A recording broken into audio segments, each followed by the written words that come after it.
Naam, ujambo na karibu mtazamaji wangu. Karibu kwa mara nyingine katika Scoreboard ama Sport Gang nami McDonald. Na leo hii kuna mambo mengi tutakuwa nazungumzia masuala ya kimichezo. Michezo hapa nchini Kenya, FKF ligi ishaanza, micheano ya CAF Confederation, ligi kuu Uingereza na mambo tu ambayo yamejiri katika ulingo wa michezo. Kumbuka hapa ni EBN TV. Unaweza tupata katika mtandao wa Facebook na YouTube @EBN TV. Tupate vile vile, jumuika nasi, changia katika mada ambazo tunakuwa tunazungumzia hapa, mada za kimichezo. Na kama kawaida siko peke yangu mtazamaji, nina jopo la wachanganuzi, jamaa ambao wamehitimu sana katika masuala ya kimichezo. Na kabla ya pale, ningetaka tu wajitambulishe wenyewe na watuambie wiki imekuaje. Mike, tuanzie upande wa kule. Habari zenu watazamaji. I'm trying to speak Kiswahili leo. Habari zenu watazamaji, asante sana kwa kujiunga nasi siku ya leo Jumatatu, ambayo tuko hapa kukuletea mambo yote kuhusu spoti. Manake kuna mengi sana yamefanyika tangu wiki iliyopita ama wiki ambayo tumeiacha ilisha hapo siku ya Jumamosi na. Kwa hivyo tuna mengi sana katika michezo. Katika ulingo wa michezo. Kwa hivyo Keti just take a snack, just have a down, and so much coming up. God bless you, and hope you'll be with us through all this ride, because we have so much for you, so much when it comes to sports. Yes. Viewers, welcome to the Scoreboard. We are once again here to give you all the latest action, matters sports, the EPL, FKF, local sports and international sports. So stick with us. We are live on Facebook, we are live on YouTube. You can share the link, you can invite more people, and pia changieni mada kuhusiana na EPL, kuhusiana na FKF, mambo mingi. Just changia hapo Facebook na YouTube na tutaendelea. So karibuni sana. Kwa mara nyingine mtazamaji, karibu sana kwa kujiunga nasi. Na leo hii tunaanzia hapa nchini Kenya, masuala ya FKF ligi ishaanza. Mike, ndio michuano ya CAF Confederation. Tumeona Gor Mahia na Kenya Police wakifanya vizuri sana katika michuano ya CAF Confederation. Lakini kabla ya pale, nadhani kuna there's a call to dislodge Gor Mahia in this season. And when I speak of a call to dislodge Gor Mahia, namaanisha kwamba kuna timu zimejiandaa sana kumpa Gor Mahia upinzani msimu huu. Nazungumzia Tusker, Kenya Police, AFC Leopards. Nasema yale maana over the during recent times, nimeona Kenya Police, they had a Kenya Police Day na wakaweza kuzidua wachezaji wapya.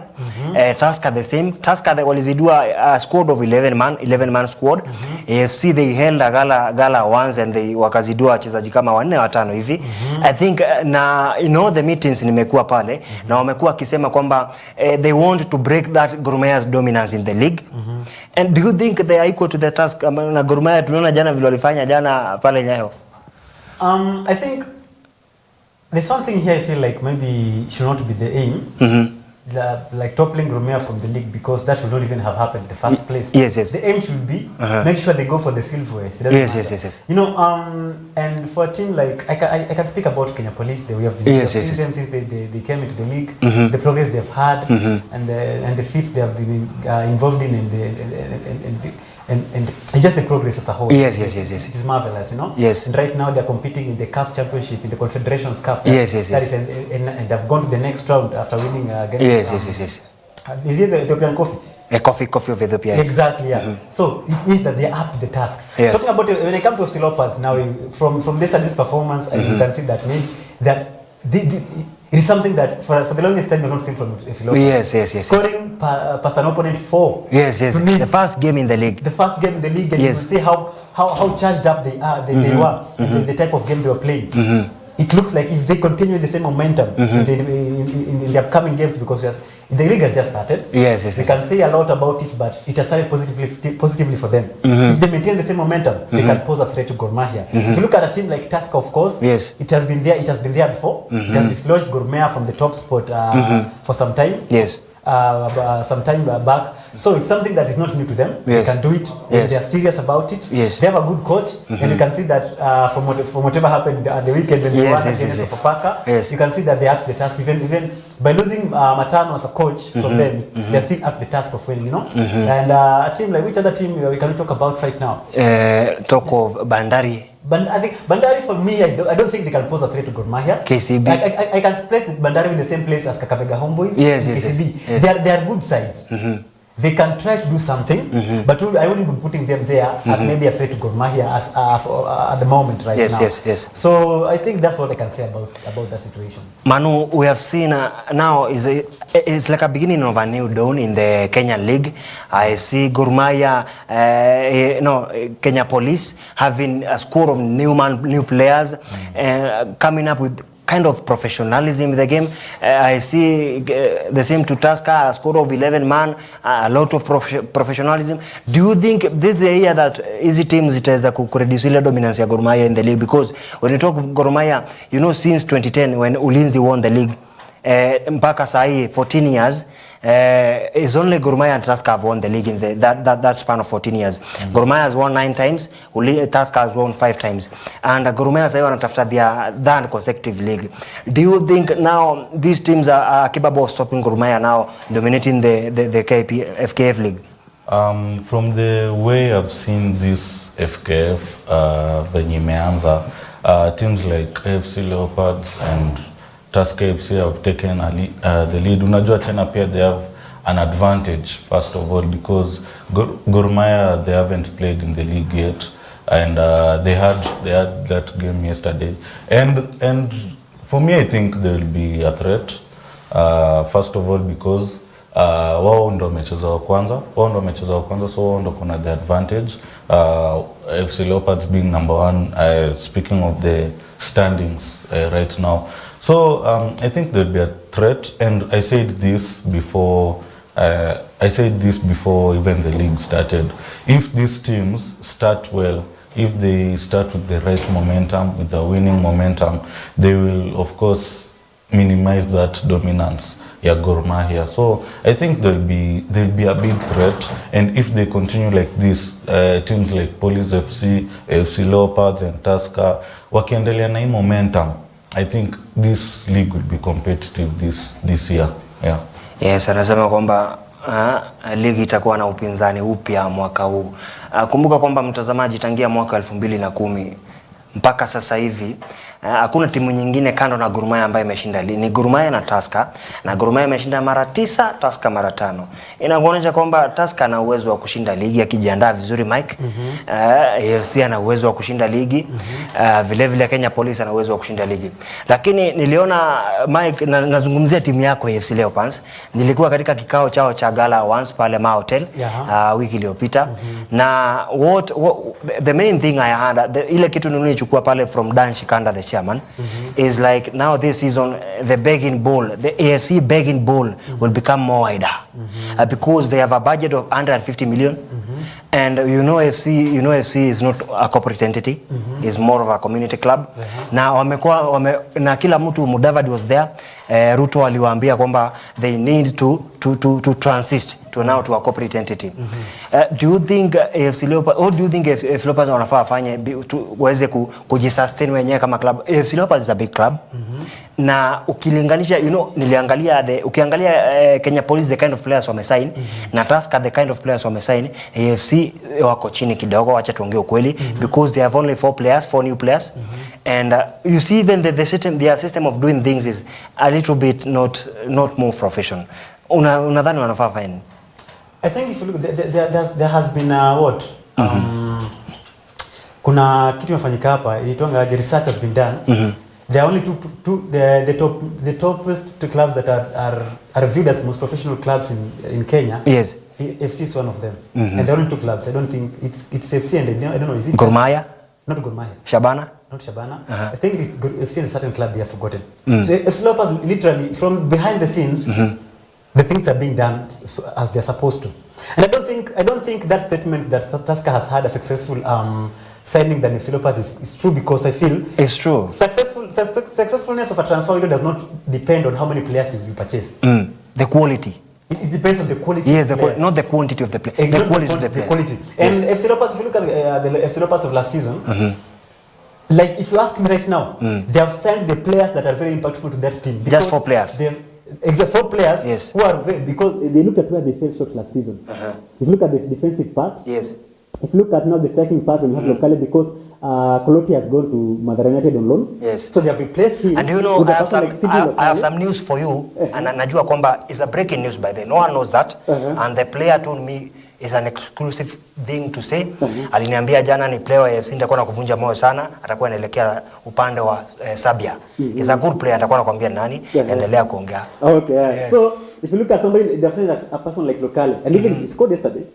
Very good. Very quality. He's a very good player. Designing. And this is the South Sudanese defender. Yes, and Peter Mabok. Yes. Very good defender. He has towering height. 24 caps for South Sudan. Exactly. He's the captain of South Sudan. Yes. You see the kind of players we are signing right now. If you look at people, this other player we have signed, I think. Kuna Samuel Sebo, Samuel what?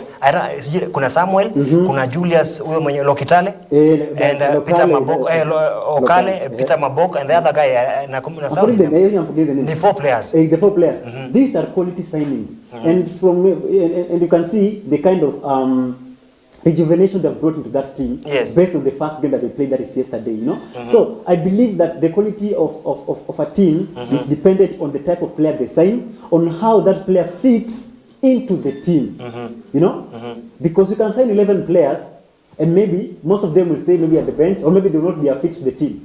I can give a good example, but I won't want to mention because somebody is in the studio and will be watching me here. Yes. But I think FC has had a good season. I see where you are heading. FC has had a good signings, and I cannot even look down on Tusker because I believe the signings that they've made. Yes. The coach knows why they've signed, and you are going to see that throughout the season. Yes. And winning against Sofapaka in a 1-0 win, I think it was underwhelming. As much as it's a win, it was underwhelming for Tusker. But I wouldn't give them. I wouldn't say it was bad.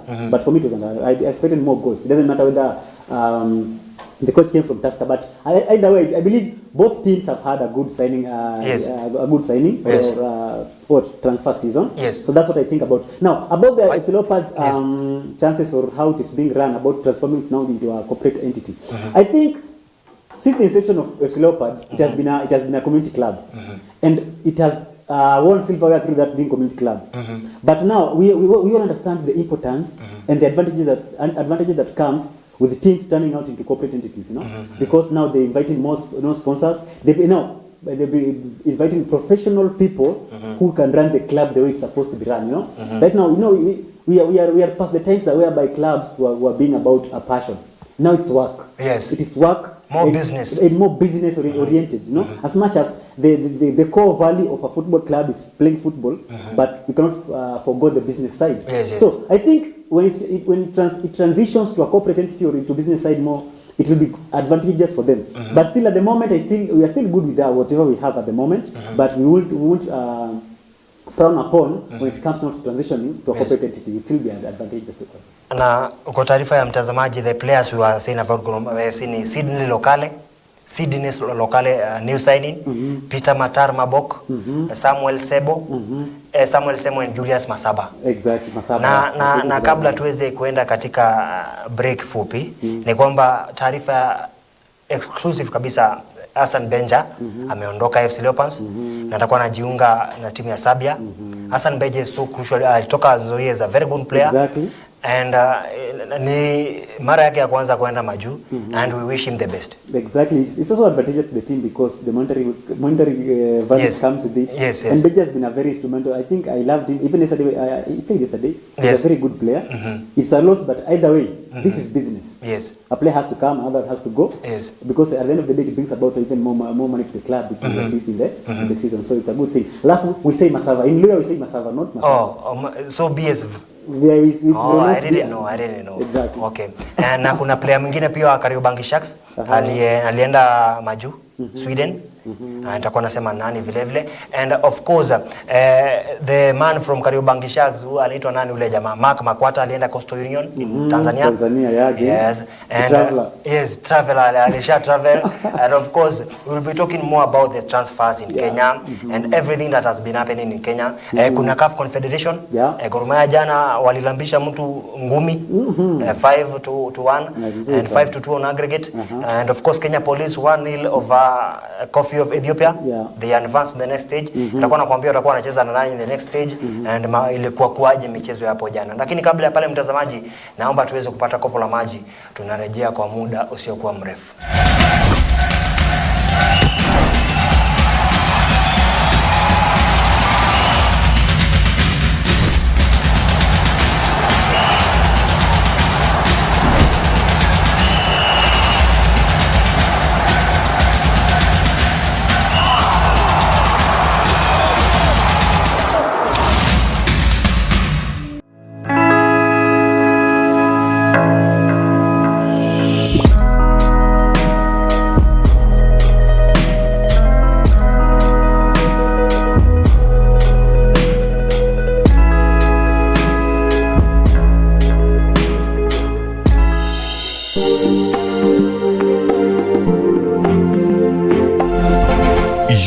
Watching EBN TV, transforming your world.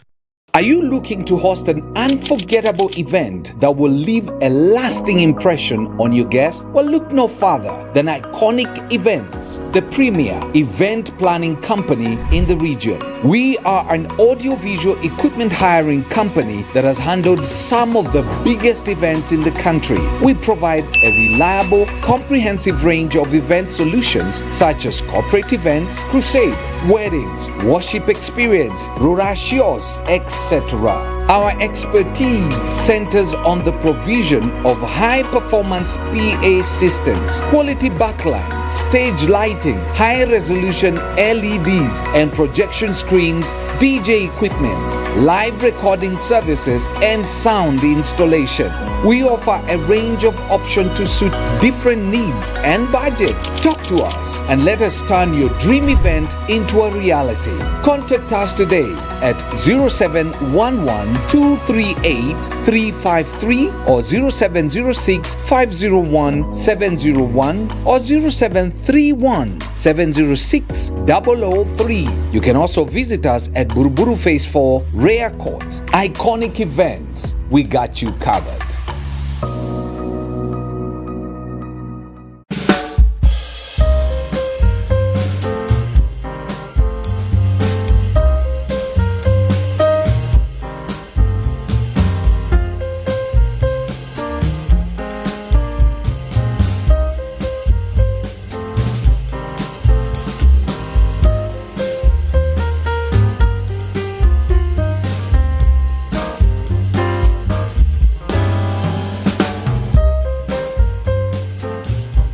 This is EBN TV, transforming your world.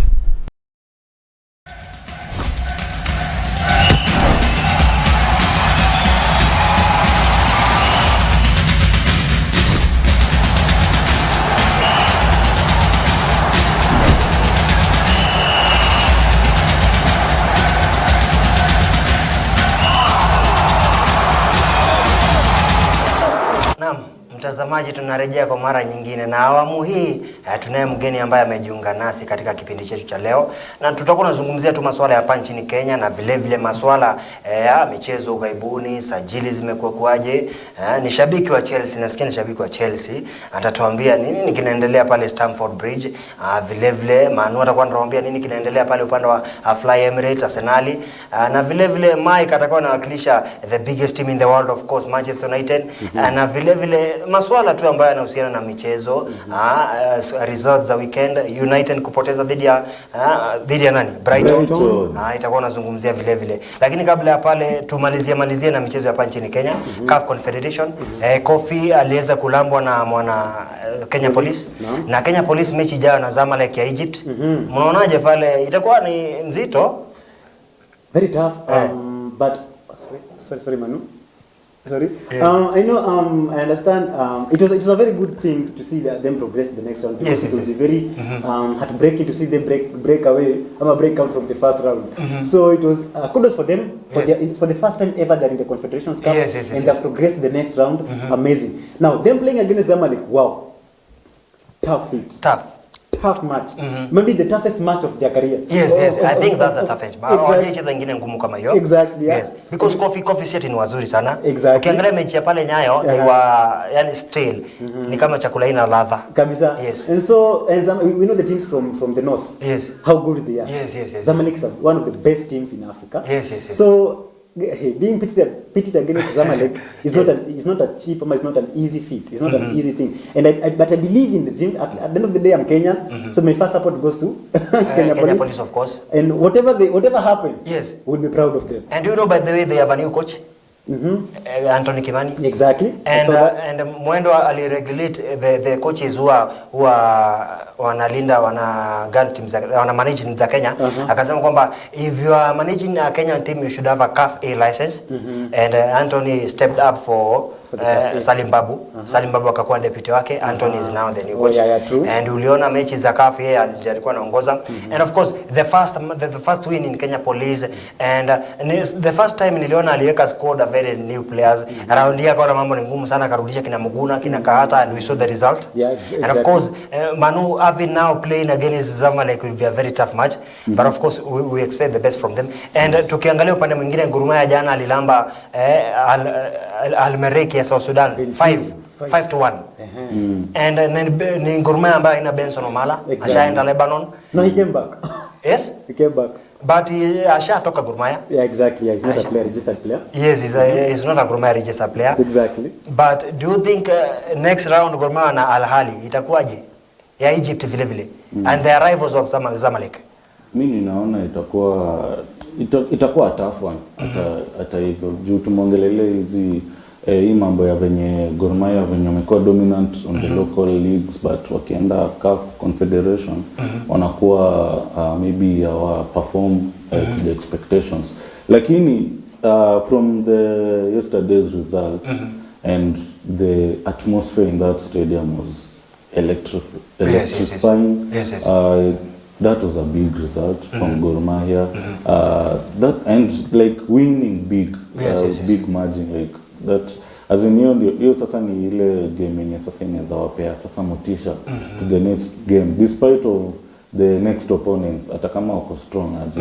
Game kama hii ndio inawafanya sasa wako strong, and then it's also nice to see people being united, the fans cheering for your team.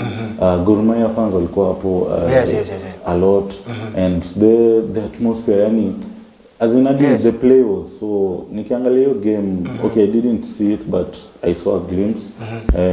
Kuna time walikuwa comfortable. They were very comfortable. As in the beauty of football you see in Gor Mahia, wakishafika hiyo level yao, it was such a nice atmosphere there, and hiyo sasa ndio inawapea sasa confidence ama motisha ya kwenda to the next round. Hata kama itakuwa tough aje, at least hii result yenye walipata last ndio sasa itawapea encouragement. Of course pia you can talk about the home advantage. Hata kama we lost at that the other end. Upper home they got a lot of support. I think pia that home advantage, your support sasa ndio iliwafanya and then tunajua venye tu Gor Mahia venye wanakuanga, they are exceptional. So adding that with the home advantage, the fans being the 12th man on the pitch, definitely they will win, and they won it big. So proud of them. And of course, do you know wangepoteza jana Naivas, it is the first match for the new coach of Gor Mahia to win. And I think kama angepoteza jana ingekuwa ngumu sana, because when you see how Gor Mahia fans, Manu mesema, they are so loyal to the team, and they create a very big influence of the fate of the coach, because every time coach akianda perform para Gor Mahia, they come out and of course wana pay a lot of pressure, and of course imekuwa dictate the fate of the exit of players, of coaches in Gor Mahia. And tukiondoka pale sasa hivi, do you know Kenya tutaandaa michuano AFCON 2025 AFCON qualifiers in Uganda because Nyayo itakuwa under construction, renovation. Of course Kasarani inaendelea renovation and tuliomba uwanja mmoja huko Nelson Mandela Uganda. Tutacheza mechi na Zimbabwe pale on September 4th. I think it's next weekend. Kando na ile ingine ni gani? The 4th, September 4th. Yeah. And the other match will be 10th against Namibia, then October 15 against Cameroon. And now do you think that Kenya sasa tumefika mahali tunaombaomba tu mauwanja? The other time we were in Malawi, now we are in Uganda. Do you think what is happening in the country so far? You know, when we are experiencing a reconstruction of everything, especially when it comes to the infrastructure in football now in this country, and that one is to be expected because at the end of the day, we better suffer now. It's better when you look like Klaus at the moment, but at the end run, we have something that we can be proud of. You know, I'm not opposed to the idea of playing in Uganda as much as it looks bad to most people, but let's face it. It's for a good reason. But Mike, can you look at it like this? Kwamba yani kama tungekuwa tumepewa ile chance ya kuhold AFCON. So things will be just the way they are. Hakuna no renovation, no construction of other stadiums. We can't say that because at the end of the day, let us remember that this one is a new regime as far as the country's leadership is concerned. So maybe they would have come with a new idea of constructing the stadium. So we cannot say that. We cannot assume that we know. Maybe we could be just that thing could be happening. But truthful saying, given the chance to host AFCON has brought about this renovation of stadiums and building of new ones. That one cannot write that off. But still, every regime comes with their own ideas and their own approaches about every aspect of the economy of the country or every infrastructure. So we can't say that we would have assumed that we would have ground. But at the end of the day, I'm happy that it's happening right now. And we might be crying right now and blaming the FKF, blaming the country about everything. But when those stadiums are done with, we'll be happy that this time had to happen. This period had to happen. Yeah. And of course, niliwaambia kwamba tuna mgeni studioni na nimeona jumbe inashuka hapa na wanasema mwambie ajitambulishe na atuambie ni wa timu gani. Of course, ni masuala ambayo nadhani wengi wanatazamia sana tuzungumzie masuala ya ligi kuu Uingereza, masuala ya mechi za weekend imekuaje. Na of course, before that dakika 5 hivi tuweze ujitambulishe kwanza, alafu tuambie wewe ni wa timu gani hapa nchini Kenya na ugaibuni wewe ni wa timu gani. Alafu tutakuwa tunazungumzia vile vile the weekend FKF result. Mara Sugar the first game in the league, they walipiga Kakamega Homeboyz 3-0. Mathare lost their first match to FC Leopards. Tutadiscuss kidogo kama 5 minutes, but before that bro, you can introduce yourself, tuambie ni wa timu gani and what do you expect about Maresca of course. Oh yeah, habari zenyu, naitwa Teddy Psalmist. Najua wengi wamenizoea ile side nyingine. But pia mimi ni fan wa football by the way. Na mimi ni mse wa Chelsea, team Chelsea in the house. And hapa Kenya mimi ni fan mkubwa sana wa Sofapaka siku zote. Lakini wakati yenyewe tumefikishwa kwa ukuta naona ni kama saa zingine tunafikanga hadi huko chini karibu tukue relegated. Na kuanga na kadamu fulani kwa sababu mzazi wangu ni wa Gor. So kidogo hivi na kuanga na kadamu pia ka Gor ndani yangu. Yeah, that's why unaona sometimes kuna kakiburi kidogo. Na Sofapaka sahi you have a new coach. Yeah. Robert Matano. And he won you the league on the first time Sofapaka came in the league in 2009. Yeah. Do you think he had a poor start of course na mwajiri wake wa zamani Tusker over the weekend? Do you think Matano can raise anaweza inua Sofapaka irudi mahali ilikuwa? Do you know Sofapaka wa sometime champions Mozartbet Cup, FKF Cup walikuwa na dominate sana, but right now I think something is wrong. Unadhani kwamba Matano anaweza kuwarudisha kweli? Ukweli tu kusema ukweli unaona cheki umse ni mse mwenye understand club vizuri na umse ni mse ashakuwa hapo. Hii ni club yenye ni kama naitanga nyumbani. So to 9 we all know the history how he did good job to 9. And for me I'm not demanding much from him. The only thing I'm demanding from him is just to improve the team. Only just to improve the team, at least to the Sofapaka we used to see, but we are used to see. Because right now Sofapaka it's in mess. Iko in mess sana. So for me I'm not demanding a lot from the new manager. I'm just looking forward to a season where we shall see some improvement, at least to our network top 8 hapo at Yes, least. yes, yes, We'll be so happy to see that. And of course, we'll be so happy. Mara Sugar, the first time they're in the league, the FKF Top Flight League, and they won 3-0 over Kakamega Homeboys. Boniface Sabani coach, and many people are talking about Mara Sugar, maybe the first time in the league, and no one expected. Yes. And do you see kwamba itakuja kama Wanda Club now kama Nzoia the first time kuna time Nzoia walikuja and they did very well in the league? Okay, I don't know much, but all I can say is Mara Sugar, okay, being the first time in the league, ni zile tu zenye, if you look at maybe the way they progressed in the last league pale chini, ukiona venye wali progress na waendeleze hiyo momentum in the FKF league, kama if they can break the odds, it can happen. But unajua saa shida ni tukiangalia ile ligi yenye ilikuwa last season FKF, tuliona team kama Posta Rangers ilikuwa number 1 for team yes, season 2 quite some time, for quite some time before Gor nyako hiyo position. So I don't know if you can say this with Mara Sugar, I am not sure, but ni zile tu zenye you just have to see how it end up aje, because it's those one of the teams zenye zimekuwa promoted to the FKF league. As far but ukiangalia, okay, it's ni zile tu zenye you just have to wait and see how the league shapes up, because kuna teams zingine bado zijacheza like Gor Mahia, Police FC and the likes, but if they can break those odds, yes, because of course watakuwa underdogs, yes, because wamekuwa promoted. Yes. So ni zile tu hiyo, but beating Kakamega Homeboys wenye wamekuwa kwa ligi, it can now kickstart their in the FKF, it can kickstart their momentum, yes, as the league progresses. Yes. And of course, we will not end without discussing about Shabana.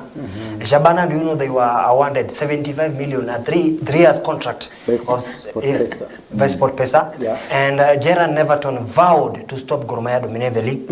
And having such kind of money, I think the boys will be so motivated. Of course. But Mike, unaona kwamba Shabana ile pesa, unajua pesa ndio inafanyanga maboys wacheze. I have once kuna one time I came across Talanta players and they were telling me about the difficulties they have been facing playing for the team. And some of the things ndio inafanyanga watu wasiperform, difficulties here and there, unacheza ball ukijua nyumba imefungwa, such things. And do you think Shabana hii tutaiona very different way this season? Definitely. You know, money is a very important factor when it comes to any business or any place. Money is very important, and it's a moral booster for everyone. You know, when all your dues are settled and your only focus is football, it becomes easy for you to perform. Yes. You know? Like you have said, it is difficult for a player who is on the pitch playing, and at the back of their mind they're thinking, how will I pay my rent because I don't have the money for that? So it brings a different attention to the player. So it's not a complete focus to the pitch now. It's a good thing for them. But please, before allow me to talk about Mara Sugar, because my friend said it is soft sport for Gor Mahia. Yes. I was soft sport for Mara Sugar. Yes. Because the chairman is a former FC Leopards player. And a coach for the for the FC Leopards. Yes. So I follow him so much, and I love his work. Yes. So he's doing a very good work, and he had warned these people that they are here to compete, and we are seeing that coming in and beating a team that was in the top flight, it's a good thing for them. Congratulations to Mara Sugar. I'm a very big fan. It comes from the land of Ma.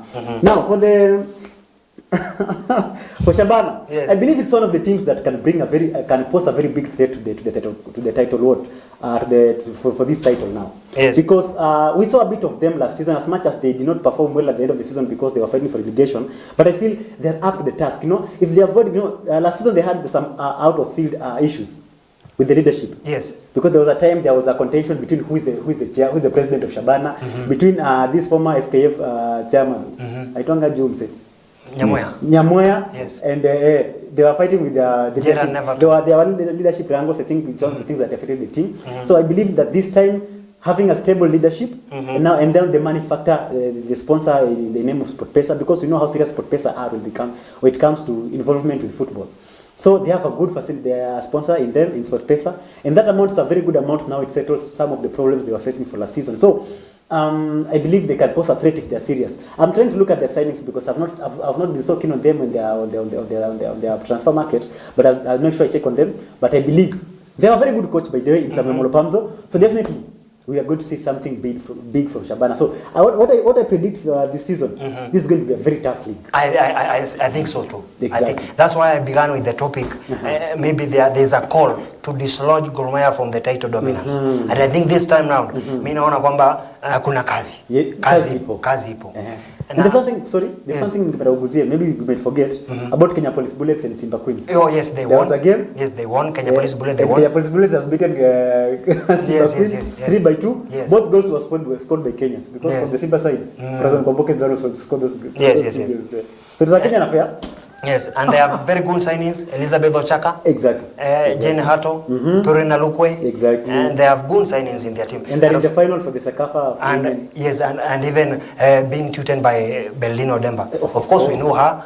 Yes, she is a good coach. Na tukielekea upande mwingine in athletics ni kwamba over the weekend we end a gala once for the awarding the Olympic team, the 83 athlete. Na walikuwa wanapeana 1.2 million to gold medalist, 959,000 to silver, and 639,000 to bronze medalist. That's a good thing, of course. Yes. And unajua kwamba this time around every athlete mwenye alishinda gold in Olympics walikuwa World Athletics walikuwa wanampea 6 million, 6.3 million. So inamaanisha Beatrice Chebet alipewa 15 million because she went to gold. Exactly. Na akakuja Kenya akalambo ingine moja. Na class ile ya President Ruto ile alikuwa anapatiwa. So we are talking of kipaji kinalipa. Kipaji kinalipa. They're getting millionaires out of nowhere. Mimi hata nafikiria nianze kukimbia. Yes, because maybe run for office, not here. Yes, it's a good thing, of course, awarding our athlete. And vile nikaona Safaricom they awarded them with 2.2 million wagawane, and the Kenya Tourist Board wakawapea a 5-day trip kuwazungusha tu in the national parks free waweze kujibamba, of course. But we congratulate them. Exactly. And tukiongelea athletics because kuna some very hardworking athletes in Kenya wenye even after the Olympics they are in diamond meetings. Exactly. Talk of Emmanuel Wanyonyi, he won the other day. Omanyala. Yes. Now Wanyonyi by then now he is the third fastest 800 meters in the world. Because the first ni Rudisha. Wa pili ni Kipkere, lakini wanatai na Wanyonyi. Of course Wanyonyi is a good athlete na tunamtakia kila laheri. And other athletes, Kenya athletes who are raising the flag high and of course doing good in international stages, tunawatakia kila laheri. Na tukisalia hapo, tukiondoka hapo, nadhani kwamba sasa hivi tunafaa kuzungumzia ligi kuu Uingereza so that we can have more time. Yes. Before that, there's something I think maybe I don't think if you have checked on it about the FKF presidency.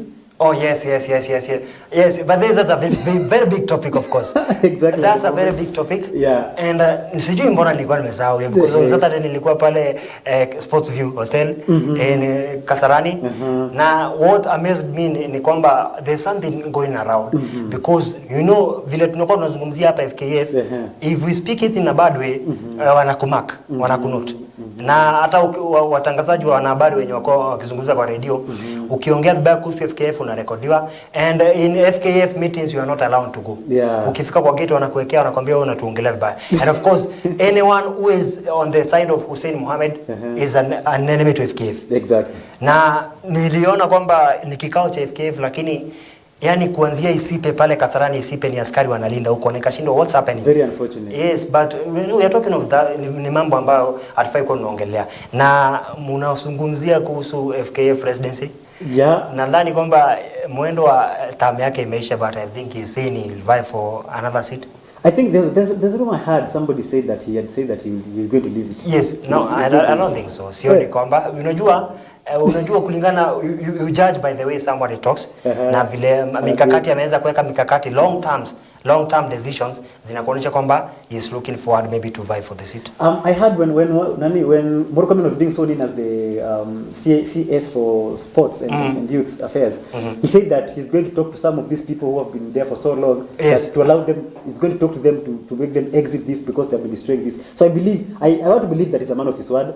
And also I've been following Hussein Mohamed for some time, and I see that he's very confident about clinching the top seat in the FKF. So I hope he does, because if you look at his history with football, Yes, he's been doing amazing work in matters football from the grassroots. Yes. We can talk about extreme sports and everything. Yes. How he takes part in each and every those, sponsoring some, giving awards to some, and just doing what he can as an independent person on the football of Kenya. I think he deserves it at the moment. So I hope, as a stakeholder in football matters in Kenya, I hope he clinches it. I hope these things will go well. And I think it's in 2 days' time. I hope he clinches it. Teddy, the psalmist. Personally, yes. I've been following what Murkomen has been speaking about when it comes to sports. Yes. And I think he didn't say that he will talk to them. What Murkomen said, Murkomen said that it's a must. For those office of they have to step down. Yes. If you have served for 2 terms, you have to step down. And you know, I'm not a fan of CS, but I know we all know Murkomen, his words. When he says he does it. Yes. So it will be so good to see a change in the sports in Kenya, because for sure Nick Manze ametufail. Manze for sure ametufail. Manu, wewe ndio uongee hapo. Manu ni kama unapenda vile tunaendeshwa, ni kama unapenda vile ligi inaendeshwa. Unajua? Bora sana liko. Okay, when I today umesema we just need change in the leadership and in that fraternity. Kama ni hapo FKF, we just need change because most of the things zimekuwa zikiendelea zimesemekana zitabadilishwa na unapata tu small things the small problems zinaendelea tu hapo kwa hiyo board. As in we just need change kwa hiyo board. And I think with the elections, FKF coming, I think people will just see change in the leadership. And we expect the change. So as football iweze kusonga in the next standard. And of course, Murkomen alizungumzia of the pending court cases. Any federation with the pending court cases watakuwa na no government funding. And over the weekend, Vilevile spoke about those federation without offices. When you wapatangi government support, will be supporting. And of course, akaenda pale Kasarani akakagua the construction of the renovation of Kasarani, akasema kwamba it will be done by 30th of November. So that itaandaa CHAN the next year. And of course na akasema kwamba he authorized the personnel who are working on the ground kwamba they should keep the time but wasiharakisha and give poor standards. And of course we expect the best from Kasarani. Ukiangalia in the pictures they are sent kwa mitandao, utaona they are doing a good job. Wametoa ile roof, they are beginning to put another roof. International athletic standards, either athletics tracks, modern ones. Uwanja football itakuwa a modern one. So it's a good thing. And of course now stepping on the other side on EPL, tunaanzia tu na pale tu on your side, Mr. Manchester United man. Manchester United lost to Brighton. Exactly. What a shame. True. I would say the same. Those are that can be my exact sentiments. But looking at how Manchester United played that game, I can say it's just a little neglect or just lack of not being clinical enough in front of goal, because if you look at that game, Manchester United provided so many chances, and some of the goals that were scored were unfortunately offside, but I can say that one shows that they were attacking enough. I love their ball retention ability, their pressing ability, and it was just amazing. But now the lack on our side on scoring, I think, was the problem. We just need a striker. I'm so much in doubt of this format that did you say we just need a striker? Exactly. Because we have one. You have one. We have one, but one is injured, but the other one is being brought on second half. That's why I was going to say this. I'm so much not in support of this idea of Ten Hag of putting Fernandes as a false nine. Everyone is talking about that. So much against it because Fernandes is so blunt in front of goal for this season. Even in the last game where we won against Fulham, we saw the chances that he was losing. So I don't understand why he's starting as a false nine when you have maybe a better striker as compared to Fernandes, I think Fernandes should just go to this natural position.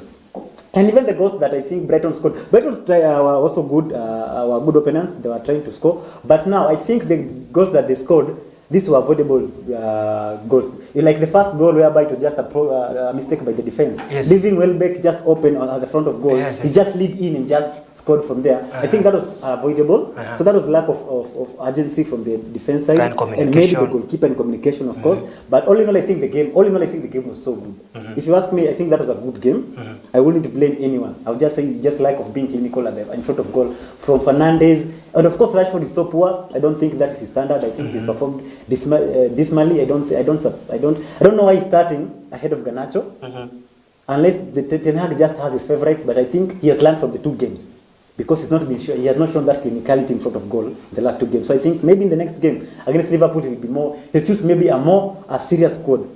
People should be chosen on merit, not just because of the name. Yes. And all in all, I'm proud of them. I'm proud of the boys. And apart from that, now on Manchester United, many people are talking of the fate of Jadon Sancho.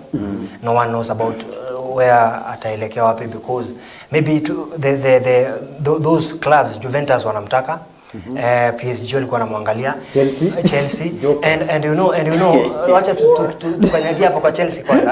And do you know these clubs are very wise, because Manchester United are very desperate to leave him go. Yeah, either on loan or permanent deal. Yeah. And now easy clubs zinategea the last minute. The last minute ikiwa deadline, the clubs will be desperate and they will accept the deal for Sancho. And what do you think is the fate of Sancho, you as analyst now? Personally, kwanza nataka kuongelea about Man U kiasi. Yes. In their loss for Brighton. Yes. Check tu venye coach alikam na hii lineup. Mali penye Mount ako, di penye Fernandes anafaa kuwe. Yes. Amesema the first game Fernandes alilose some chances, of which I agree. The first game walieka Mount number 9. Mount hata Chelsea hakuwa icheza number 9. Yes. Aya, uone penye Marcus Rashford amewekwa. Uwezi weka Garnacho kiti na uweke Mount na Fernandes wrong positions kwa kiwanja. It means number 1, who coach bado haja understand kikosi yake vifiti. And everyone is talking about that. Haja understand fiti. Kwa sababu trust me, hata anaitwa Scott Tomini. Boy anakuanga mfiti sana. He understands big games like these ones, angecheza game poa sana. So mi kwangu nilikuwa na feel like coach angechukua Mount amweke kwa Rashford, achukue Rashford eke kwa Fernandes, just in case maybe hawa ndio walikuwa wanataka waanze game. Yes. Alafu Fernandes arudi 10 kwa Mount pale. Maybe tungekuwa na game different first half kama ingekuwa hivi. But going into next game, I also don't understand how huyu striker on your later second half. Exactly. I don't understand why he was touching the ball when the ball was going in. I didn't understand because wanasema hivyo, of course, but they angeacha hiyo na ingekuwa ilikuwa ni bao, because kama angeguza ingekuwa offside. Ilikuwa already shakwa bao. So kama angeguza ingekuwa offside. Yes. For these guys bro, ni kama kila mtu anataka kuwa hero for the team. Unaona? Because they understand the team already kwa of course, because of the pressure in United. Everyone wants to be the hero. So I want to touch the ball. I want to be a hero. Hata ukiangalia celebrations zao, kuna vile tu kuna connection. So maybe for me, for them, Garnacho is a tool kwa hiyo team. Yes. Manze, wakiweka Garnacho in the next game, utaona. Hata tumeona venye Garnacho amekuwa last season. Amekuwa impactful kwa game zao sana. So maybe for Jadon Sancho, hapa kwa Sancho, yes. Manze hata uwezi linganisha game ya Sancho na game ya Rashford na Mount. Ama Ahmad Diallo. Uwezi. If you look at the game how Sancho was playing at Borussia last season, and you look at the current Mount, hapana bado. So I think Sancho is better than Mount. I also don't understand why Man U is giving out Sancho. Yes. Yes, I understand Chelsea is linked with them, but I don't understand why Manchester is giving out Sancho, because Sancho was something. A clinical player. Yes. Yeah. And talking of now the squad, he has talked about the squad, of course. I think ukiangalia the new coaches in the league who are coming, of course, in Chelsea, in Arsenal, and in Manchester, in Liverpool, and Ten Hag has been with United for 2 seasons. Yeah. And mpaka sahi he has no squad. Ana ile squad na anasema this is my squad. Angalia Enzo Maresca in Chelsea as a squad. You know who plays where. Angalia Ancelotti in Liverpool, the few games around pre-season ndio amekuwa na Liverpool, and he knows who plays where. Talk of Arteta in Arsenal. He has a squad. But for Ten Hag, Bruno playing at number 9 and unasub Bruno, unatoa Bruno unaweka Scott McTominay. Unatoa, I don't think Nani knows what he's doing. I think this coach, I just want to touch it because it touches me directly. Yes. I think Ten Hag is trying to try things out, but at the wrong time and wrong place. You know? For Sancho going, I have no problem with it because I just want him to go because he's a negative influence to the How? You can't say how. Where's he saying hivyo Mike? This is done easy. Just because he lost a penalty. No, not because he lost a penalty. I think Sancho's aura right now and Sancho's, I think, behavior and how he carries himself right now, his mind is not in Manchester. No. And the best thing for both teams, let me tell you the truth. Even look at just his body language. His mind is not in Manchester. The best thing for both teams is if Sancho plays somewhere where I love Sancho so much. That's why I'm saying he needs to go to somewhere where he feels safe and appreciated. Yes. In Manchester, no. Most of the fans don't want Sancho. Don't support Sancho in Manchester. I'm telling you the mind. Yes. Manu, acha sijasema kitu. Unajua Ten Hag akiwa sacked, Sancho atatoka. Yes. It's just something to do with Ten Hag. That's what I'm saying. It's not Manu and Sancho. But it's look at Ten Hag Sancho. and Sancho. Yes, Manu, look at Sancho in Dortmund last season. Exactly. Actually, that's the best example Nezatomia for Yes. Sancho. Alienda Dortmund and this guy performed.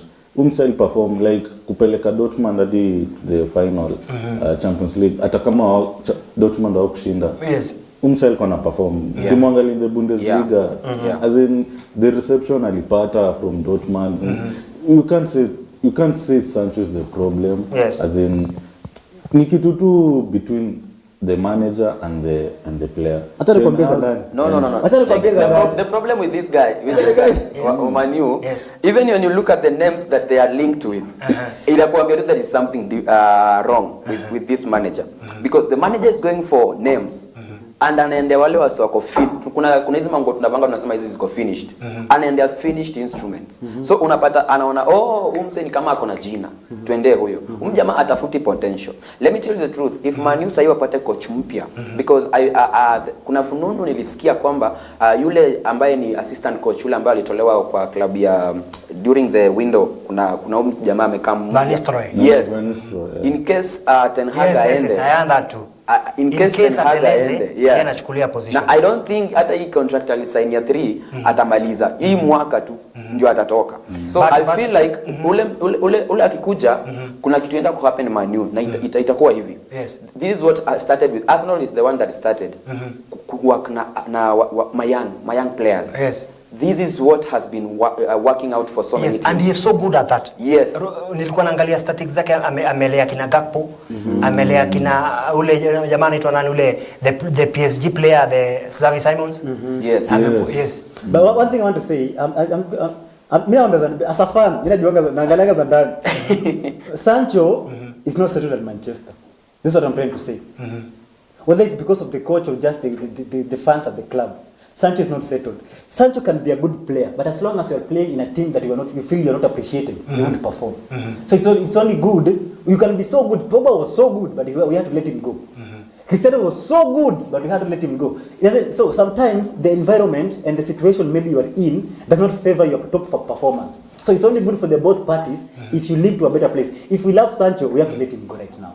Doesn't matter what team he goes to. That's the best thing for Manchester and Sancho himself. Yes. That's the truth. Because if you say that he's not in good terms with the coach, yes. That's a very big reason for him to leave. Yes. Because he won't perform in a coach that is not comfortable with. That is the truth. So Sancho has to go. Whether to Chelsea or whichever place, he has to go. I'll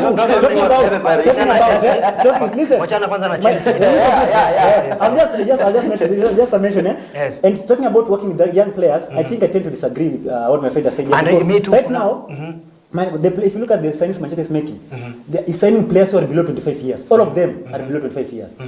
Lilith is 25 years. Tandik just last week, 25 years. Lenioro is 18 years. Zaxi is 23 years. Mazrui is the only one I think who is 20. I think 26. 26 years. So all these players are very young players. So definitely Ten Hag is looking at young players, you know. And right now, if you look at Manchester, Ten Hag is not making the he's not making the decisions, and in as far as transfer is concerned, the board is making for him. He can just suggest, and then the board look at who is this viable for what. If not, they cancel. If yes, they bring him in. So the transfer is not on Ten Hag, it's on the board, okay? And yes, nilikukatiza kidogo Teddy ukisema kuhusu the kind of players they are signing, they don't have potential. I don't agree with that. I'm not a Manchester United fan, but I don't agree. No. You didn't get me well. Yes. Okay, just because you have mentioned the word potential. Yes. Now, Manchester is going for players, but kuna kwanga na hii word tunasema someone is potential, but not potential in this squad, in this team. There's a name you look at when your coach is going for, you are like, easy level yetu. Unaona? So for me, Mount from the first day, I was not a fan of Mount in Chelsea, in my club. Yes. Because now you extend the same hate when it comes to United. It's not a hate. It's not a hate. Yes. But I'm just saying, Manchester United tumwajua kiwa club kubwa. Unaona? Hii ni club ambayo kila msee huwa na respect sana.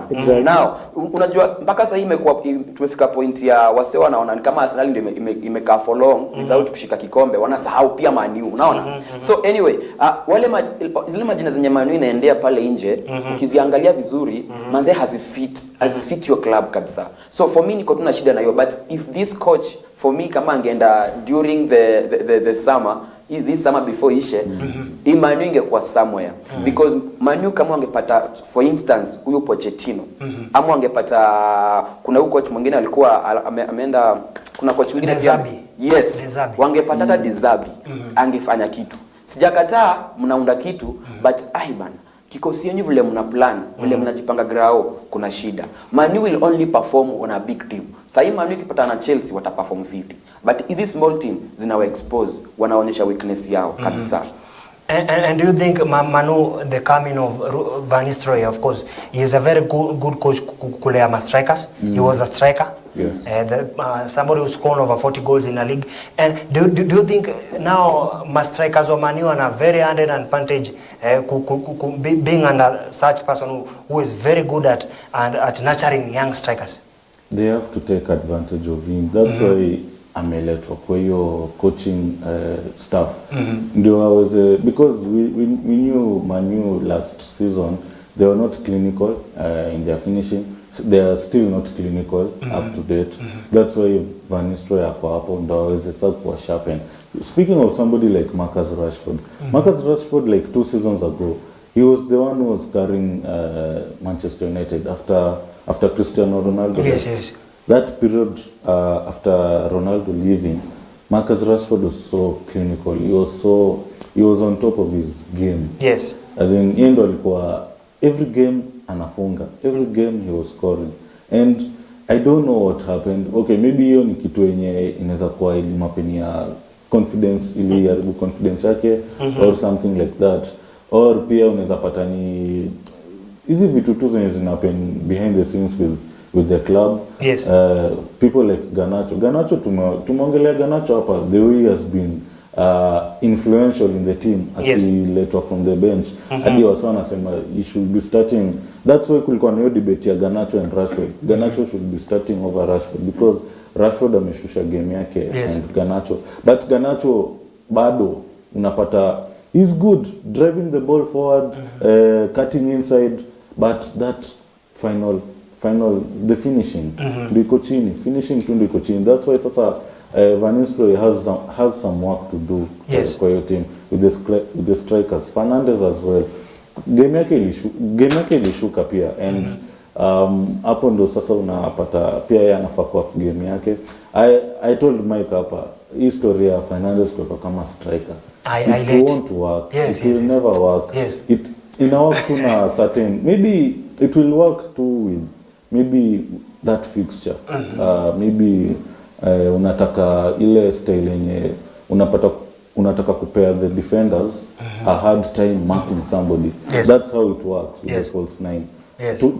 Tushaikuwa in that place as Arsenal. Yes, and it and was of course, yes. in some games. It won't work in all games. So I think these first 2 games, I think the coaching staff as a whole, Ten Hag, Ten Hag, because Ten Hag is the one who is selecting the team. He should be the one. Ameshajua sasa. Yes. This thing is not working. Historia Teddy ameeleza vizuri, historia Mount na Nani Fernandez. It's not working. Why select it again? Mbona una persist na your style na high work? Mbona mumenunua Zaxi basi na anakaa bench? He is a striker. Si hakuna ati mnasema ati kwanza ati anafaa ingie kwa style of play. No, that you bought him ndio aanze. Yes. Ndio sasa mumemnunua kama striker. Sasa hiyo Haaland ako injured. So yeye ndio now the only striker. Unafaa kumtumia. Anafaa kuanza from minute 1. I don't know why. Wanafaa tumie. Unaona kwa ile kosi ya Man U bro. Nimeiangalia hebu angalia bench ya Man U siku ya Brighton. Yes. I was looking at the score at the bench and I'm like, time yenye mlifungwa wa kwanza, like mmefungwa, niko like, who is coming now to change the game? Yes. And I saw the name, only one name, Garnacho. And most of the games yenye Garnacho ameanza ama kumaliza, kuna kwanga na pressure. Yes. Lazima kuwe na pressure. Uliona venye alikuwa yeye pia alikuwa yeye alichangia zaidi siku ya FA na Man City. Unaona venye anacheza. Kwa hivyo inamaanisha umse ni one of the people wenye wanafaa kuwa included in the squad sana. Yes. Now when you look at the Manchester United bench, there is a problem.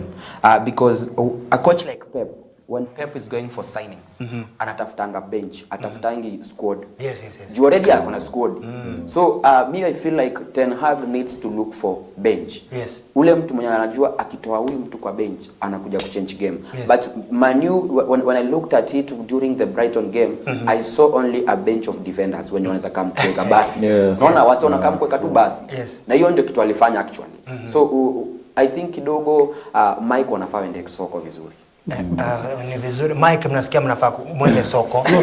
Mbona soko moja? Twende soko, Man U aende soko. Waende watafute of course a bunch of new players of course. And talking over the subs, how Manchester United is doing, of course tunazungumzia kudorora kwa kiwango cha United. Na wewe shabiki wa Manchester United, labda tupe maoni yako, unahisije kuhusiana na kikosi cha Ten Hag sasa hivi? Unahisije kuhusiana na utendakazi wa Ten Hag? Unahisi ni nani mnafaa msajili kabla la dirisha la uhamisho liweze kutamatika? Na vile ni nani anafaa ondoke? Labda ni Sancho aende akapeleke matatizo kwa jirani zetu Chelsea, ama itakuwa kuaje? Maana Chelsea nao majirani wetu nao wanataabika sana. Na ujue kwamba wana mchezo ambao walifunga jana dhidi ya Uz. Tutakuwa nazungumzia mchezo wenyewe, lakini mtazamaji, wapo ungetaka kuchangia katika mada yetu pale Facebook @EBNTV, tuambie unahisije kuhusiana na ligi kuu Uingereza. Vile tuambie timu yako ni gani, na tuambie ni nani unahisi kwamba msimu huu ana kila sababu, ana kila nafasi ya kuweza kuondoka na ligi. Ni Manchester United, ni Arsenal, ni Liverpool, ni Manchester City, ama ni Spurs, ama ni timu yangu Leicester? Maana pia Leicester tupo tumerejea katika ligi sasa hivi. Tuliona the first game tukicheza na Spurs tukiwasumbua sana, and of course now looking at our neighbors Chelsea. Chelsea, I think now yesterday's result brushed aside the talks we had about Chelsea. Everyone forgot about the 46-man squad in Chelsea. Everyone forgot about the exit of Sterling. Nasikia Chelsea kuna wachezaji zaidi ya 100. Wanasema training ground yao ni kama mafans kwa game. Yes. Wanaweza unaona kwa substitution unaweza hata wanaingiza fan. No. I think basi yao ni gorofa. I think kuna misunderstanding mahali. Yes. What is the coach wetu when you look at Enzo Maresca? Actually this guy I have never watched him. I just knew him when he came to. Yes, he's a student from Carlo Ancelotti and Pep. Yeah. So now I started judging him how he handles the press conferences. And I think many coaches are going to look up on him because this guy is so rude on press. Yes, by the way. The way you bring your question, if you're not ready for his answers, utadhani ameko rude sana. And the guy was asked, how many players are you working with? Akasema mimi niko na 2021 there. I saw the interview. I saw the interview. But people from outside, the picture they see it's 42 or 45. 46, 47. Yes, but he said he has only 21 players, but the rest 15, about 15, he said about 15 are training separately. Yes. And so one of them was Lukaku, who we have already given out. Another one was Broya who's Ipswich. Ipswich is working on it, and also kulikuwa na Anjorini already asha left the group. Chukwemeka I think actually Chelsea I think should consider Chukwemeka because he's a good link up with Palma sometimes. But when you look at the squad generally, tukiongelea tu kwa squad ya Chelsea, I think the guy has already known his squad. Yeah, but because the guy is coming out and saying, you know what, this is the kind of player I want.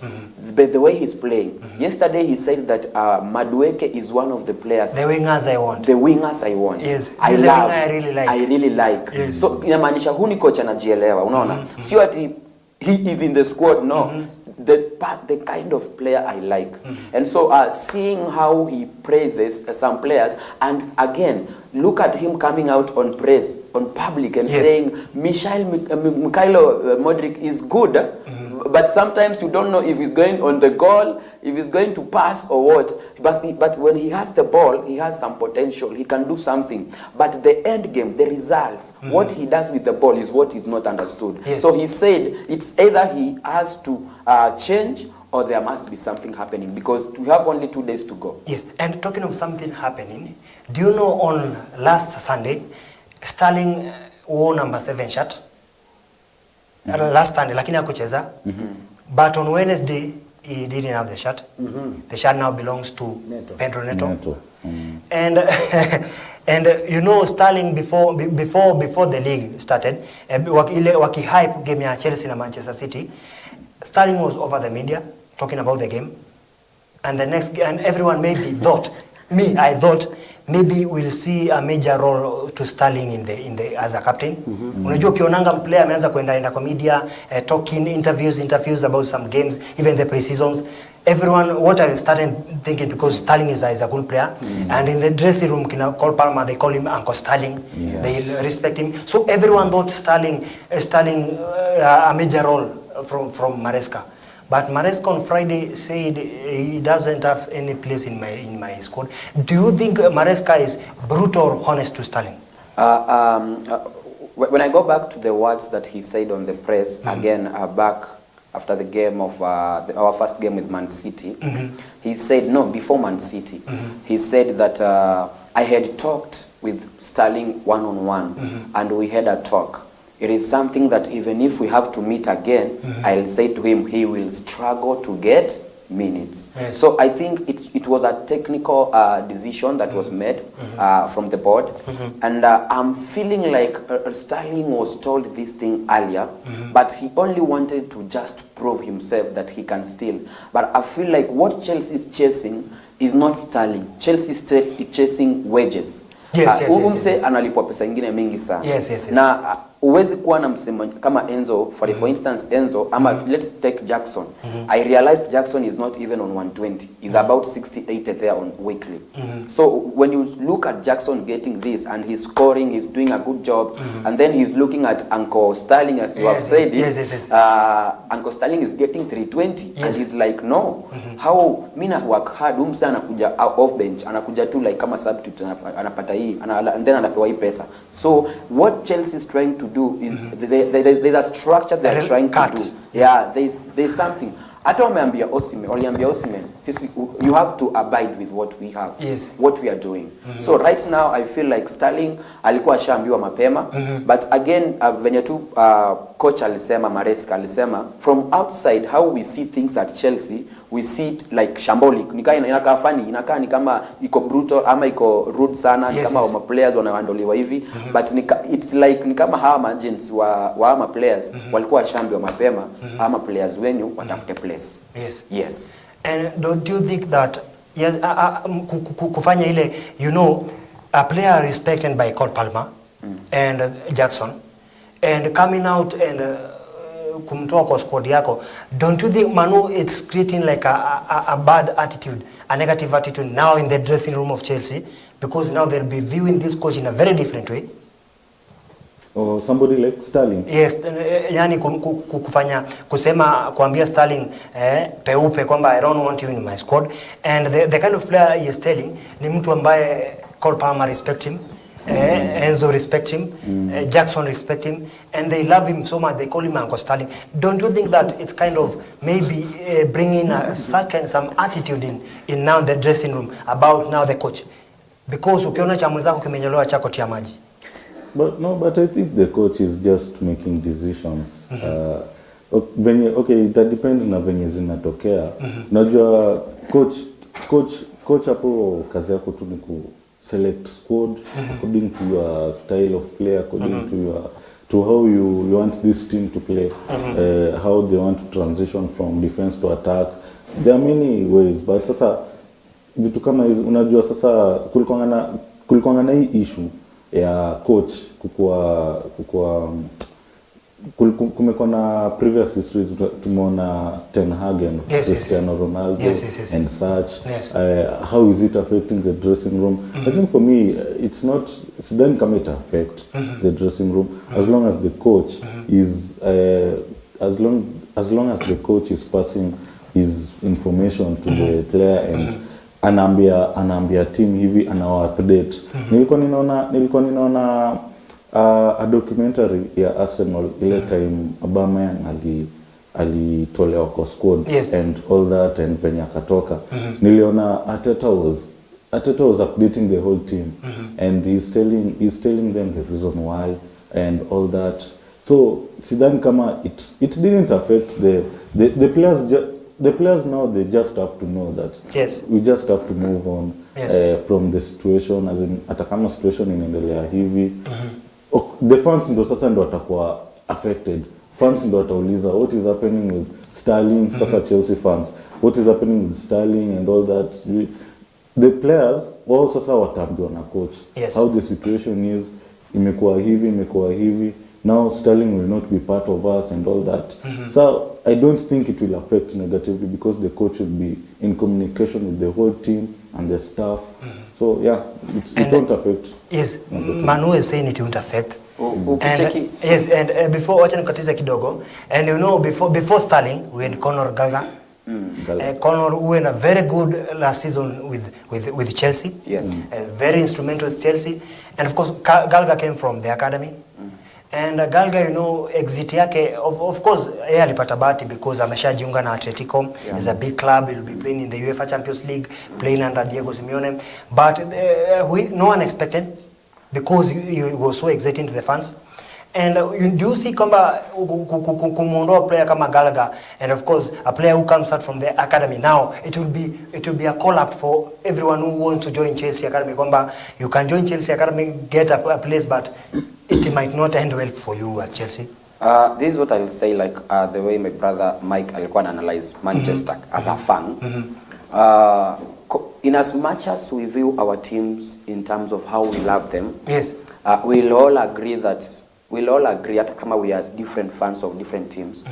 Kama unapenda badge, if you love the badge of Kenya, no matter what you're offered by your president, uta accept. In as much as you unasema kwamba you love your country. So I feel like this guy was given 2-year contract. Akaambiwa kwamba chukua hii ndio tuko nayo.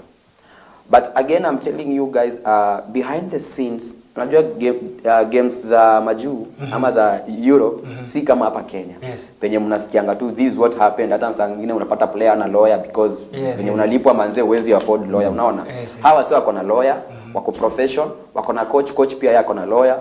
Coach pia kona timu ina work na yeye. So Conor was given a contract of 2 years to add on the 1 year that was remaining to be 3 years. But Conor refused. The same happened to Mason Mount. Now this is the feeling from a fan. I feel like it was about the money. It was about salary. It wasn't about the contract. I feel like Conor looked at the contract that he was given, because he was being paid as something about alikuwa na some peanuts. It was something small, son, about 80 there. So I look at it at 120 ama 110 and he was like, no, this is not what I'm going for to be paid at Chelsea. And so he was exploring his options already. As a player in England, hauwezi kuwa like kichwa yako tuko place moja.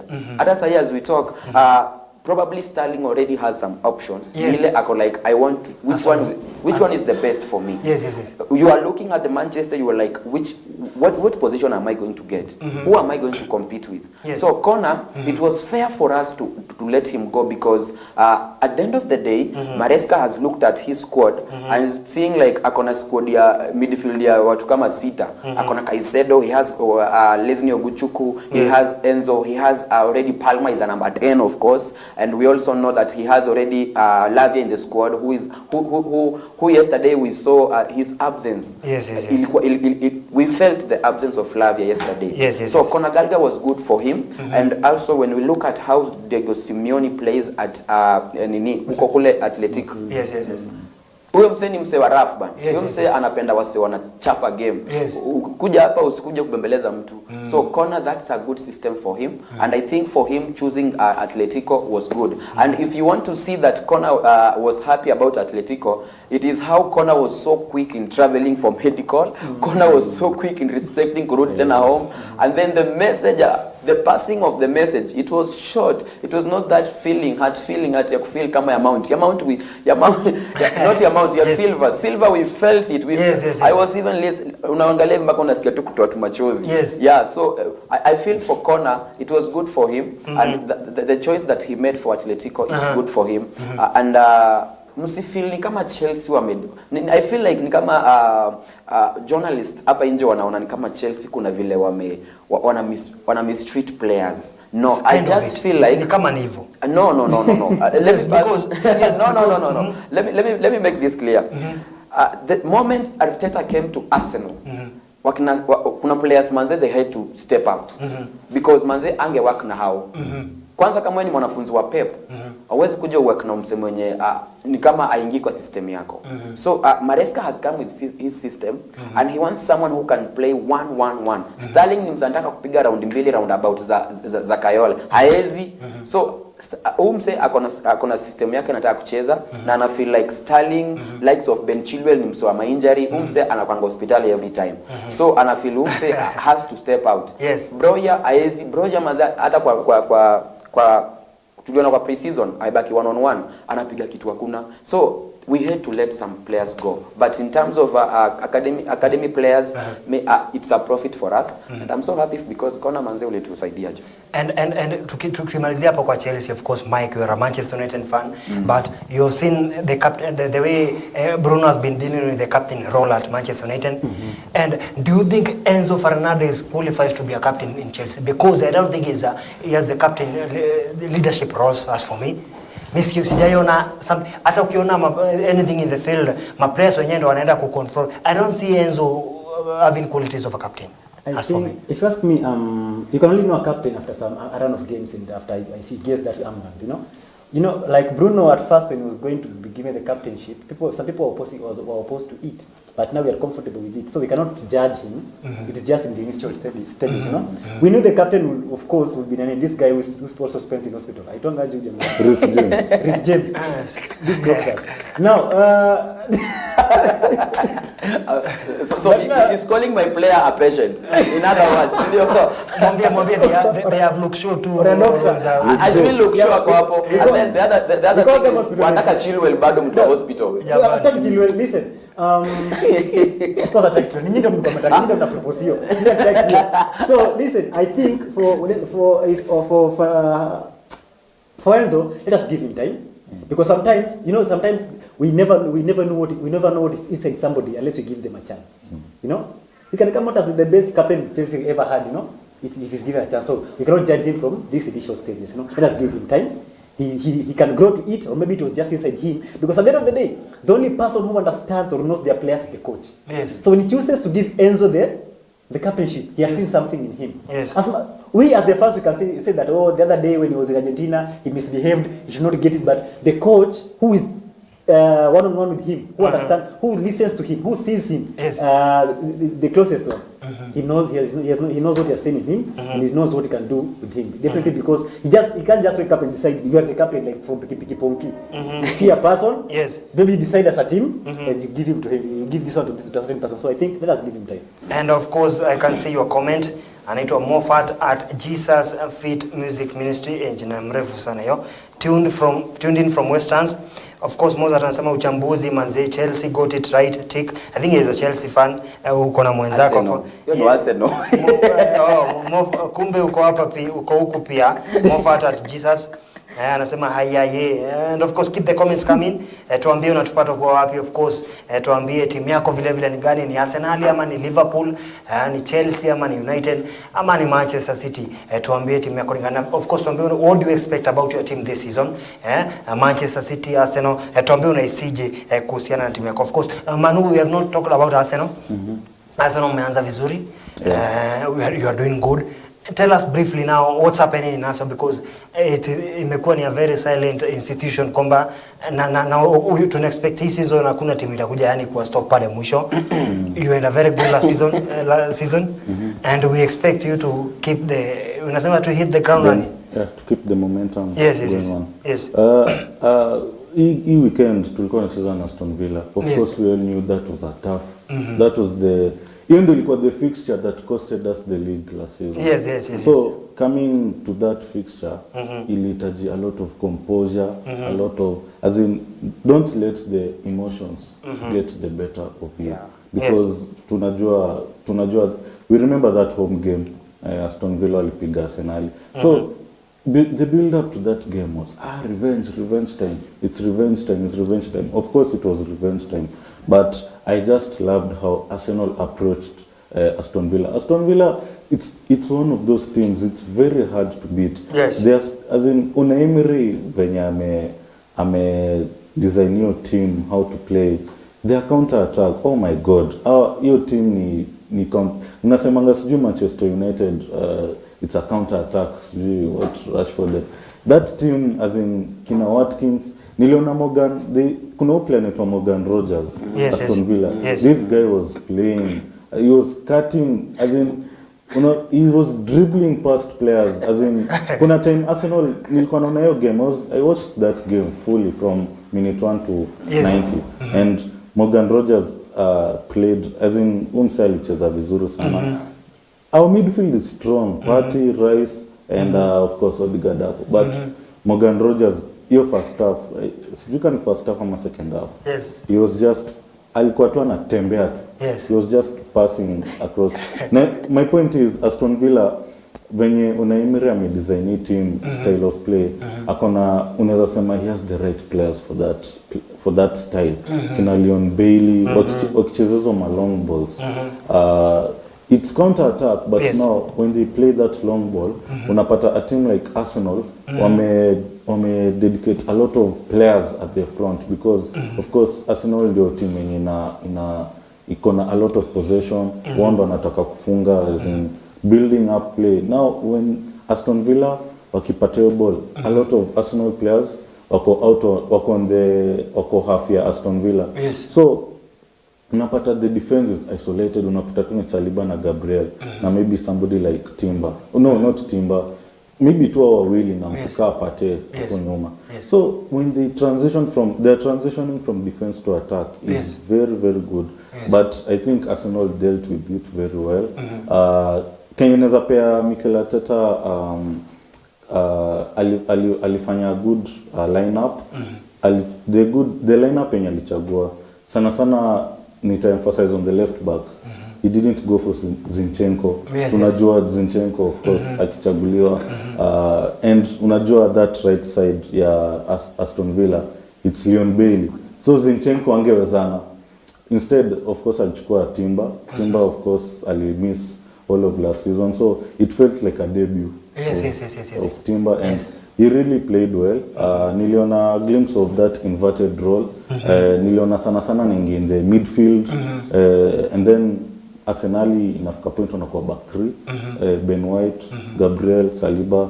And niliona tu Mikel Arteta is just trying something, is cooking something, and of course in the end second half tuliweza kufunga courtesy of Trossard. Yes. But I want to talk about something before you ask something else. Yes.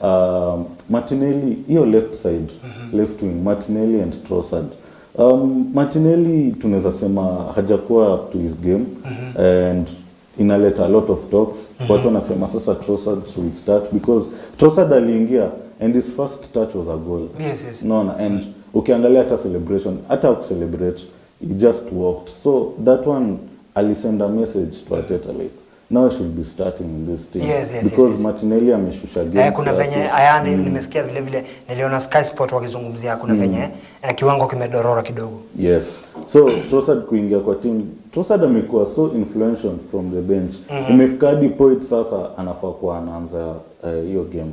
So but the game was good. At least we were able to kupenetrate your task. Unajua Arsenal bado hatujapoteza hiyo vision ya kushinda ligi, and if they want to win the league, Arsenal, these are the games now they have to win. Villa Park has to beat Aston Villa to Villa Park. Aston Villa ilifanyia double last season, na hii ilikuwa a big test. So beating Aston Villa was a big test, and kudos to them. And of course now talking of the signings, as Arsenal have a new signing, a new defender. Yes. And do you think it will come out, could disrupt the structure that Arteta had, Saliba and the other defenders? No, I don't think it will disrupt the structure. I think ni tu journalist wanatafuta tu zile of course Mikel akiwa press ataulizwa hizo maswali. Will Calafiori be starting? Will Timber, who will be starting? Zinchenko, Tomiaso akirudi, who will be starting? You see, as in our defense is stacked. But me, for the way I see it, ukiangalia the Champions League, and I said this, Champions League format may change, and there will be a lot of games. Yes. A lot of games. Our players watakuwa wanacheza sana. Itakuwa inafika point, the players will be rotated. And Steady said something. Manu hawana your bench. So, ukisign somebody, you are not signing him to get into the team. Yes. Ati anaingia. Yes. Una sign mse mwenye atakuwa squad player. Yes. Somebody like I think hiyo ndio kitu yenye tulimiss out last season. When Timber aliumia and tukapeleka Tini on loan. So Zinchenko was the only person. Tomiaso amekuwa injury prone. So unaweza sema hata ligi kupoteza ligi last season, unaweza point out a few mistakes. Your left back position, kuna Zinchenko, ile game ya Liverpool when Zinchenko alichengwa na Salah, like nothing. Game gani? Aston Villa yenye tulishindwa Zinchenko. So siwezi sema ati sasa Calafiori amekuwa sign, it won't disrupt the system. Arteta, that's why you can't sign msee hivyo. Unafaa kujua akisainiwa atasaidia nini kwa team. And at Calafiori kuingia kwa team itasaidia sana. It will help a lot. Your defense, your backline of course imekuwa strengthen. Na niliona aliingizwa hiyo game ya Aston Villa, and he did quite good. Najua pia alikuwa ana debut kama Premier League debut, and he hold vizuri sana. Unajua ilikuwa sasa defensive, parking the bus ku game ishe. And alifanya vizuri sana, alishikilia hiyo side, alishikilia vizuri, and I don't think it will disrupt. I don't think it will disrupt. And of course, naona in my WhatsApp anaitwa Dorothy from Embu watching. I see you Edward Macharia, Lawrence Mugai, I see Angelica, I see you Charles, Dennis Mutugi watching, I see you Njagi watching. Naona Doreen uko upande wa Nanyuki. Thank you so much. And of course, many are talking about Mbappe now at Real Madrid. Yes, of course, Mbappe is a good player, one of the best players in the world. Now kuingia pale Real, watu wakakuwa wanauliza maybe who will play where. Is it Rodrigo? Is it Kylian Mbappe? Is it Aragula? And everyone, na jana nikaona interview moja ya anaitwa Obi-Wan podcast ya Obi Mikel na Ancelotti.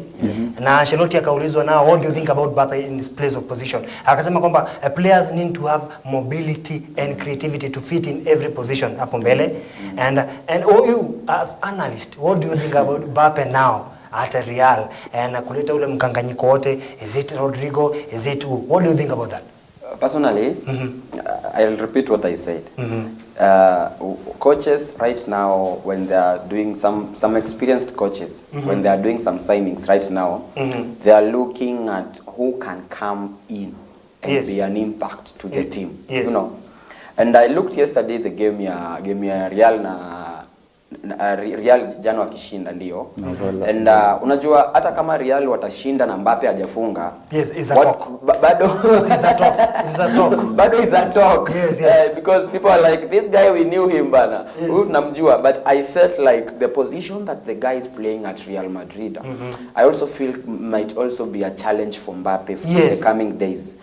Because Mbappe has been given a number 9. Number 1 Kwanza has been given a number 9 jersey, and then he has been given a role of number 9. Yes. Mbappe is still young. Yes. We know Mbappe from the wings. Yes. Coming in from wings, we remember what he did to Argentina during the World Cup. Yes. And so for me, I felt like Mbappe should just be accepted to play from the wing. And Ancelotti, yesterday I watched him so well, but Ancelotti, I think it's a time for him just to accept that these guys has to share. Najua Pep Guardiola has been one of the icon to so many managers, that no matter how you have so many stars, always yeka tu watu wote grau because you just want to, to have them all kwa grau waonyesha tunawapenda. Yes. So me, I feel like the position Vinicius is playing, it is the same position that Mbappe does it well. So Ancelotti has to come out and just know that this guy, they have to share this position. Yes. No matter what, they have to share it. Yes. Na italeta competition power. So that he gives chance to this young guy who is Enric, the one who got first goal yesterday. I think it will be good. And they also have another strikers. By the way, if there is a team that has big players, big names, and potential players, Real Madrid. Sisi tunaona tu kama star kina Rodrigo, kina nani, but these guys have a big players. Before Mbappe, there was someone. Yes. So I feel like Mbappe, the position that he's playing in, please Ancelotti, kama unatasikia Kenya's call, bana, rudisha Mbappe kwa Vinicius. Vinicius was share position. Hata kama itakuwa ni sawa, but the guy is good. I know this good, and najua ni game ya kwanza tusimjudge, but that is how we said about Modric. We see what is happening right now. And kabla ni uenda Mike, in his interview jana alisema, Ancelotti alisema, he sees Mbappe playing at the front, not on the wings. So I think hapo atakuwa amekosea kidogo kulingana na isabati zako. That is the mistake that my coach did. My Pochettino alifanya na Chelsea. Kuweka msee position yenye hafai. And we saw it destroyed some players career yake pia performance wise. So for me I feel like if Mbappe continues number 9 pale. Sijakataa jazi anaweza kaa nayo, but akiendelea kucheza number 9 bakutana Barcelona, that guy will be a defender atakuwa shamnot, because we know Mbappe strength yake iko kwa from the wings. Yes. Mike nilikukatiza. I support the sentiments from my friend here, because one thing, this one might sound controversial to some people, but this is my truth. I feel Real Madrid signing Mbappe was not as a matter of urgency. Yes. It just want to be, we just know Real Madrid with the Galactico signings, but I don't think they needed Mbappe in their team. Yes. The name. They just need for the name. I think the one person Real Madrid need maybe to replace Benzema is somebody like Haaland. Yes, but that one would have been so natural, because losing Benzema, a top striker, you need to replace that with the top striker as a Real Madrid team. So Mbappe was just that impulse signing, like a Galactico that to scare other teams. On the business side. And the business side, but they did not need him. So that's why you see this set of confusions, And that's why I was reading some articles last week that Enric was looking at, maybe if he's not going to get enough playing time, he's looking at a loan move. Yeah. Because they signed him, Enric's a top player. Yes. But now, if you look at the competition ahead of him, where is this fitting? Exactly. Because if you're having somebody like Mbappe not in his natural position, you're affecting a player like Enric. Yes. Yeah. If you have to put Enric into that game, maybe you're affecting somebody like who? This guy Rodrigo. Yes.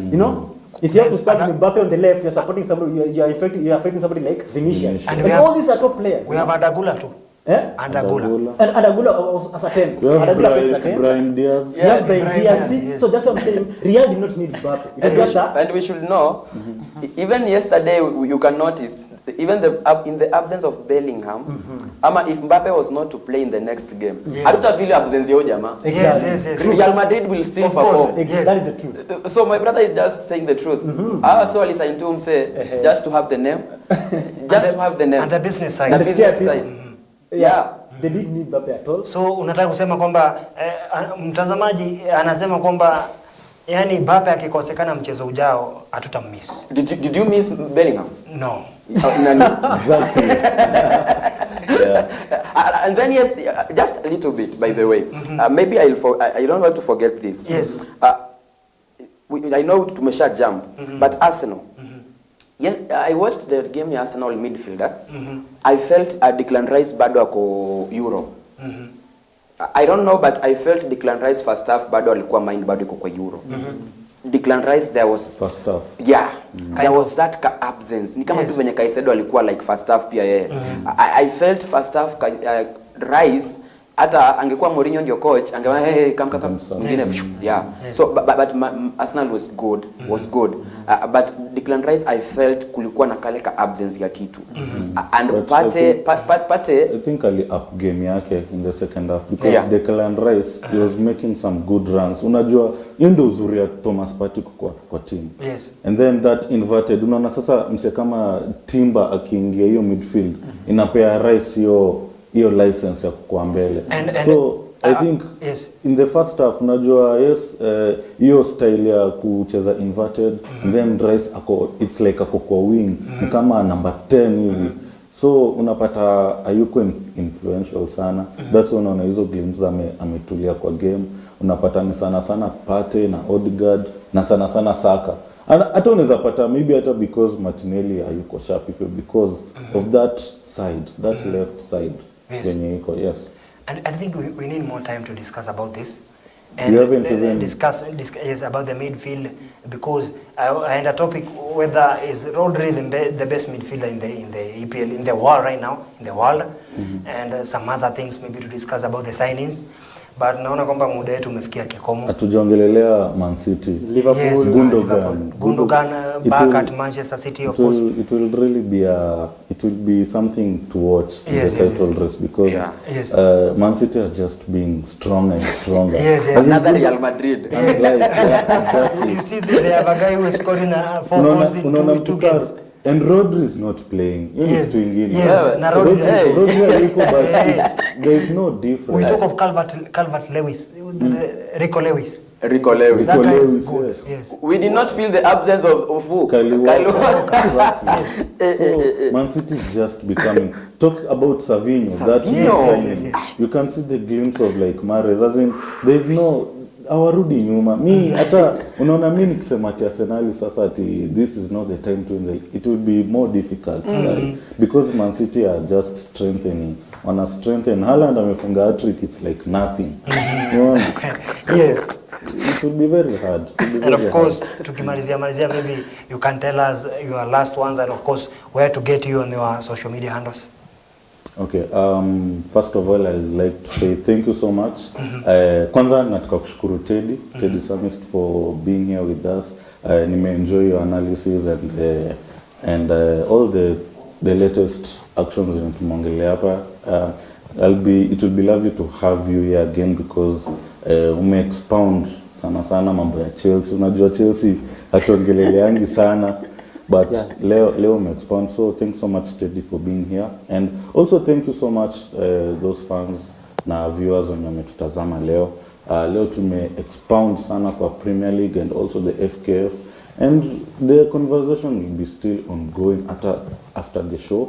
The conversation will be ongoing and share your opinions, share your opinions about the FKF, sana watu wa Gor Mahia, AFC, and mchangie kwa conversation and keep it EBN TV and bila kukuwakumbusha tu issue itakuwa ina repeat usiku leo after the news za 9 repeat hapo Scoreboard. So if you didn't catch this show, we'll catch it at night at 9:30. So be blessed and stay safe.